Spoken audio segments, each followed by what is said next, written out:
the second stage of the note to the ex-lover. Now you have recognized the crush moment, that early childhood or in the teenager age where you felt that incredible passion and awakening towards the attraction towards the other. Now it is time to put it in an elder or in an older relationship. That first lover that you have. It could be physical or it could not be done. It's just that other that, oh, I was very involved with it. And in here is where you attribute have certain cycle and certain maturity, either to accelerate the attribute or you start sliding down in your attribute. You start fearing your attribute. You start getting confused in the attribute. So you're going to choose now a lover, an ex-lover, and you're going to review what that lover have taught you. Not in the terms of, oh, it taught me to have more patience, or it taught me to speak out my voice, or not to do this or to do that. No, I want it in relationship to your attribute. How that ex-lover have contributed to the maturity of your love, your joy, your will, your force, and your inner wisdom. Knowing that wisdom is in relationship to assessing, it's like the Libra sign where you are seeing things in a fair way. And will related to the joy or to the force that move things forward. And in the love, in the cohesiveness, in the patience, in the comfort that others can have.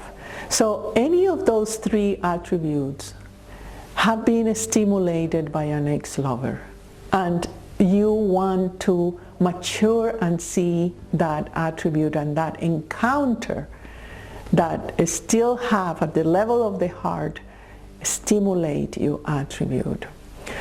Take note, write it down, because it's something that you express. And you can actually have many ex-lovers you want to see if all of them have teach you different things of the same theme. Remember, if you have the attribute of will, for example, you will have different qualities of that attribute to see it, to relate to it. So each lover you had, each crush you have, either in a person or in a project, in a inspiration of some sort, you are going to stimulate your attribute. So let's make a list. Lover number one, you put the name, examine how the relationship went, why did broke up, why did it not exist, why was your position, what responsibilities you did not take with that proposal. Let's say if the lovers were saying, oh, you should be more punctual, meaning, can you please recognize time and space in your heart? Can you have more pulse? Can you have more consistency? Did you do that or not? And things like that. See it not from the other person, what it have done to you or what you have done to the other person. Don't go that way. It doesn't work. What we want is to get the experiences, to learn from it, and to learn information or to acquire information that feed our attribute. Therefore, our plenitude of expression can be beneficial or benefit from that exchange.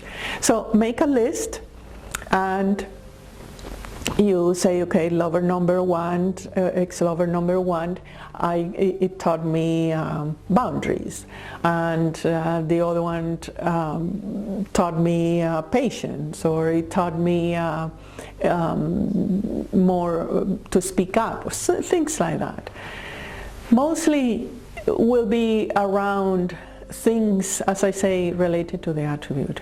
Now, if you have the gift to have that ex-lover in contact with, you can ask that lover what he or she learned from you, from the encounter, how that exchange benefit him or her.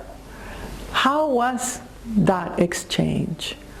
What did he learn? So you will learn the impact that your attribute has in the other. In that great encounter, you're able to choose equanimity and calmness and learn what you had not learned. You create a new link, a new energy in the heart. It's a very simple exercise. So for now, it just make the list of all your lovers and what they have taught you. And in another column, you put, what did my lover learn from me? You can ask directly, or you can imagine what he had learned. So this is the homework for this week, to the exercise about the note to the ex-lover. We're not writing quite yet the note, but we are processing the great gifts of contacting the opposite.